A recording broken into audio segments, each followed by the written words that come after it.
Industry গঠন করেছে, air industry গঠন করে তারা আমাদের চামড়া টেনে টেনে তারা ধনকুবের হচ্ছে। আরে ভাই, আপনি ধনী হন না, কে না করেছে? ব্যবসায়ীরা ধনী হচ্ছে না? তারা তো আমাদের চামড়া টেনে নিচ্ছে না। এই ইউএস বাংলার নভ এয়ার বিমান বাংলাদেশ, তারা আমাদের চামড়া খুব লেখাচ্ছে।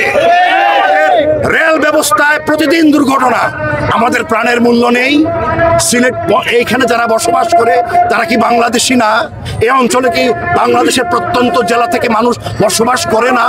তারা কি বাংলাদেশের নয়? আমরা কি রাজস্ব দেই না? আমরা কি রাজস্বের একদম শিখর পর্যন্ত পৌঁছে যাইনি? আমাদের কি রেমিটেন্স নাই? কি নাই আমাদের? এত নাই এর বঞ্চনা যাতে অন্য কোনো আন্দোলনে পরিণত না হয়, সরকারকে দায়িত্ব নিতে হবে। গোয়েন্দা সংস্থা আপনারা বুঝে নিন, এই সিলেটিরা 47-এর গণভোটের মাধ্যমে ভারত থেকে আলাদা হয়ে পাকিস্তানে এসেছিল। কে জানে, কে জানে, কে জানে বঞ্চনা আমাদেরকে কোথায়